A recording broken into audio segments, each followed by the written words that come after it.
στιγμή αυτή είμαι σε ένα περιβάλλον πανέμορφο. Βλέπετε τι μεγάλη ποικιλότητα υπάρχει σε φυτά. Έλατα, λουλούδια, πόδι φυτά. Με λίγα λόγια, η ζωή, αυτή που λέμε ζωή, και έχουμε την τύχη ή την ατυχία. Μην ξεχνάτε ότι ο Λιαντίνης έλεγε ότι είμαστε άτυχοι, φιλόσοφος, άτυχοι που ζούμε, γιατί φέρουμε το θάνατο μέσα μας. Και μάλιστα προτίμησε να διώξει μόνο το θάνατο και αυτοκτόνησε, όπως πολύ καλά ξέρουμε, στον τάγιο του. Λοιπόν, η ζωή λοιπόν, για να είναι όμορφη, εμένα μου αρέσει πολύ η ζωή, είναι να νιώθω ότι δεν είμαι εγωιστής σε σχέση με αυτό που λέμε δημιουργία. Όποιος είναι ο δημιουργός. Από την ώρα που βλέπω την ποικιλότητα που υπάρχει στη φύση, δεν δικαιούμαι να είμαι εγωιστής και να λέω ότι η ζωή είναι για μένα, ή όπως λένε κάποια κείμενα ότι ο Θεός έκανε τα πάντα για τη δικιά μας στέρψη. Πόσο λάθος είναι αυτό. Η ομορφιά είναι να είσαι κομμάτι της δημιουργίας, να χαίρεσαι την ποικιλότητα, γιατί αυτή δίνει ισορροπία, γιατί αυτή σε κάνει να μην είσαι εγωιστής. Ο άνθρωπος, ξέρετε, ως θηλαστικό, ανώτερο θηλαστικό, έχει ανεπτυγμένο εγκέφαλο. Είναι γνωστό αυτό. Οι νευρώνες του εγκεφάλου έχουν πολυπλοκότητα και μπορούν να αισθανθούν, να διαισθανθούν και πολλά άλλα πράγματα. Αυτό που λέμε ενσυναίσθηση κλπ. Ο άνθρωπος επίσης, επειδή με δύο μεταλλάξεις που έγιναν, ο αντίχειρας, βλέπετε ο αντίχειρας και τα δάχτυλα. Ο αντίχειρας, τι σημαίνει αυτό? Κάνω εργαλείο. Κανένα ζώο δεν έχει αντίχειρα απέναντι από τα δάχτυλα. Όταν εγώ έχω αυτό το πράγμα που είναι θέμα μετάλλαξης, δηλαδή εξέλιξης, στο ανθρώπινο είδος, έτσι, κάνω εργαλεία. Όταν κάνεις εργαλεία, το μυαλό σου με ανάδραση εμπλουτίζεται και μπορείς και ο εγκέφαλος μεγαλώνει. Επίσης η φωνή. Έχουμε χορδές. Οι χορδές οι δικές μας είναι τόσο καλά δομημένες, πάλι από μετάλλαξη εγώ πιστεύω, έτσι, που βγάζεις αρθρώσεις, βγάζεις το λόγο. Όταν έχεις λόγο επικοινωνείς. Μπορείς να μεταδώσεις αυτό που τώρα εγώ προσπαθώ να κάνω, μεταδίδεις αυτά που σκέπτεσαι, ενώ αν δεν είχα λόγο και το χέρι που γράφει ή οτιδήποτε άλλο, δεν μπορούσα, με λίγα λόγια. Η ζωή στο ανθρώπινο είδος έχει πολλά πλεονεκτήματα. Διότι είπα, μπορώ να συνοηθώ, μπορώ να δημιουργήσω πολύ πιο πολύ από τα άλλα ζωικά είδη. Τα οποία ζωικά είδη λέμε ότι έχουν ένστικτα. Μα και εμείς έχουμε ένστικτα.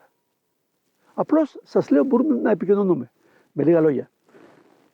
Όσο δεν είμαστε εγωιστές και μπορούμε να συνομιλούμε με τα άλλα έμβια όντα, πρέπει να νιώθουμε ευτυχία. Δεν είναι θέμα ποσότητας ή ποιότητας. Πιο πολύ ποιότητα είναι παρά ποσότητα βέβαια. Μια και έγινε κάποια τέτοια, ας πούμε, όχι ερώτηση, στο μυαλό μου λέει κανείς να ζει καλά ή να ζει πολύ. Μακάρι να ζήσουμε και πολύ και καλά, αλλά κυρίως καλά. Ο άνθρωπος όμως, προσέχτε, δεν πάβει να είναι ένα βιολογικό όν. Στη φύση, αν προσέξετε, όλοι τρέφονται για να μπορέσουν να επιβιώσουν εις βάρος κάποιου άλλου. Η τροφή τι είναι? Το αρπακτικό τρέφεται, το ψάρι το μεγάλο, τα γνωστά που λέμε, τρώει το μικρό, ξέρω εγώ τα έντομα, το ένα τρώει το άλλο, παντού. Αρπακτικότητα. Ακόμα δε στη βιολογία λέμε, αυτοί που φιλοσοφούν για τη βιολογία, ακόμα και το χορτάρι αυτό, αν εγώ το φάω ή το κόψω ή το φάω, αυτό είναι αρπαγή. Ας μην το φάω. Αν το φάω ακόμα περισσότερο. Άρα λοιπόν στη φύση υπάρχει φοβερός ανταγωνισμός. Συναγωνισμός και ανταγωνισμός. Αυτό οφείλω να το ξέρω. Πλην όμως, επειδή είμαστε και κοινωνικό ζώο πολύ ανεπτυγμένο, υπάρχουν και άλλα κοινωνικά ζώα. Έντομα, χιμπατζίδες, γορίλες. Εμείς όμως είμαστε κατεξοχήν κοινωνικό ζώο. Πρέπει λοιπόν να καταλάβουμε, να τυθασεύσουμε όσο μπορούμε την επιθετικότητά μας, την κακότητά μας. Εγώ πιστεύω ότι ο άνθρωπος είναι κακό ζώο. Είναι, όχι κακό, πολύ κακό ζώο. Είναι μεν ικανός για τα καλύτερα αλλά και για τα χειρότερα, αλλά συνήθως επειδή έχει ανασφάλεια ξέρει το θάνατο, που άλλα ζώα δεν το ξέρουν τόσο καλά όσο εμείς. Είμαστε ανασφαλείς και κάνουμε πράξεις εγωισμού, πράξεις αδιφαγίας, πράξεις πλεονεξίας, πράξεις μοχθηρίας. Ξέρετε πώς πέθανε ο Σίλας, ο στρατηγός της Ρώμης, μεγάλος στρατηγός, ένδοξος, με πομπές, τον είχαν περιπολού. Όταν πέθανε ο Σίλας, έβαλε κάποιον να πνίγει, να στραγγαλίζει ένα δούλο και ένιωθε τις κραυγές του δούλου και αυτός εφρενότανε. Τι θέλω να πω, ότι ο άνθρωπος είναι ικανός για το χειρότερο. Δέστε τώρα τι γίνεται. Ο ένας σκοτώνει τον άλλο. Άρα λοιπόν πιστεύω ότι ο άνθρωπος είναι ένα κακό ζώο, έχει ασφάλειες πολλές, αλλά είναι και ικανός για το καλύτερο. Δηλαδή το συναίσθημα που βγάζει ο εγκέφαλος του ανθρώπου, όχι η καρδιά, λέμε για την καρδιά. Δεν είναι η καρδιά, είναι ο εγκέφαλος. Κοιτάξτε κάτι. Για να μπορέσει ο άνθρωπος να νιώσει την ποιότητα της ζωής, αν δεν ξέρετε πόση ποσότητα έχει, πόση ποιότητα, να την νιώσει πρέπει να έχει γνώσεις. Η γνώση πάει μαζί με την εμπειρία, αλλά η γνώση όμως είναι το σημαντικότερο για μένα. Δηλαδή, με λίγα λόγια, ένας διαβασμένος άνθρωπος, ένας άνθρωπος με εμπειρία, πριν λίγο συνάντησα ένα απλό άνθρωπο, μετανάστη στην Αμερική.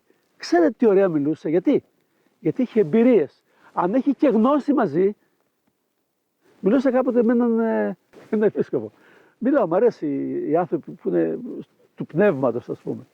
Και του λέω, σημασμιότατε, κανονικά ένας άνθρωπος για να μπορέσει να νιώσει τη ζωή, τι είναι και να είναι πολύ πιο σωστός, πρέπει να ξέρει βιολογία, φυσική, χημεία, κοινωνιολογία. Και μου απάντησε, κάνετε λάθος κύριε καθηγητά, θεολογία. Είχε λάθος. Για μένα είχε λάθος. Δεν μπορεί να λες η θεολογία μόνο καλύπτει ώρες επιστήμες. Δηλαδή η γνώση είναι που κάνει ποιότητα στη ζωή. Αλλιώς είσαι αυτό που λέμε ξύλο απελέκυζο, να πω στη λαϊκή, ξύλο απελέκυζο, νομίζω κάτι ξέρεις. Εγώ κάθε φορά που βρίσκω κάτι καινούριο εφραίνομαι και ζω έτσι με χαρά. Επιμένω πάρα πολύ στη γνώση, στην εμπειρία και στο καλό γονιδιακό οπλισμό που έχουμε.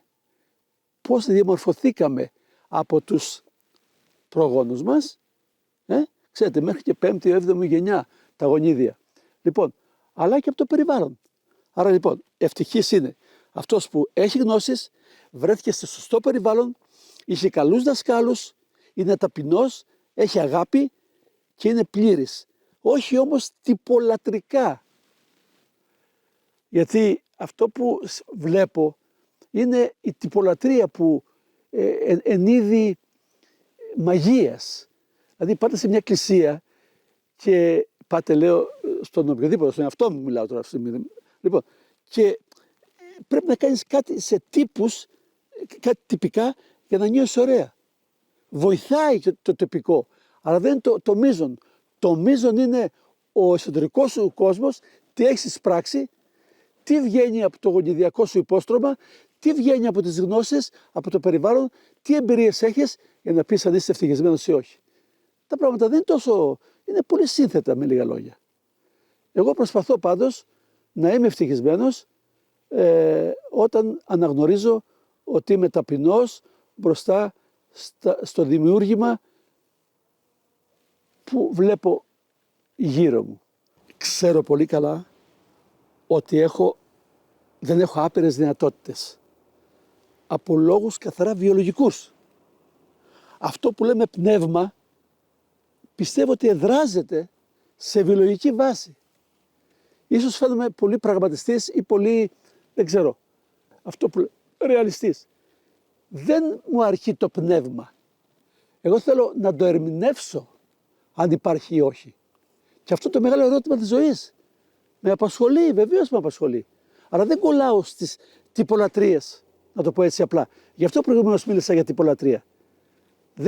Δεν πρέπει να κάνω κάποιες κινήσεις συγκεκριμένες για να μπορέσω να βρω λύσεις στο πρόβλημα που έχω, το υπαρξιακό. Γιατί τελικά, ποιο είναι το πρόβλημα, το φιλοσοφικό? Το υπαρξιακό. Γιατί είμαστε, πού βρισκόμαστε, τι κάνουμε. Εγώ με τις γνώσεις που έχω αποκτήσει και που είναι λίγες, ελάχιστες, έχω καταλήξει ότι όλα λίγο πολύ εξηγούνται. Δηλαδή, εγώ δεν μπορώ να μιλήσω για τον παράδοσο την κόλαση.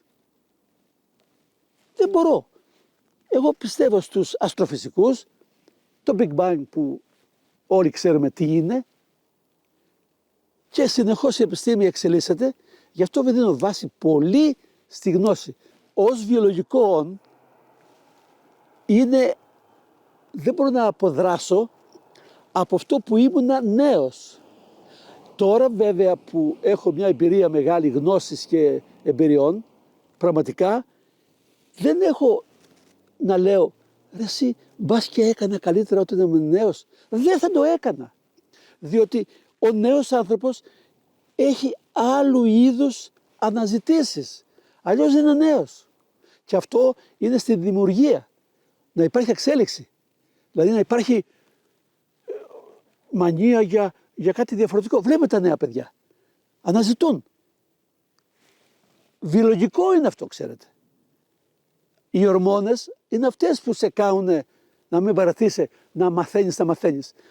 Έρχεται τώρα το περιβάλλον και σε κάνει πιο σωστό. Εγώ λοιπόν δεν λέω ότι αν ήμουν νέος τι θα έλεγα.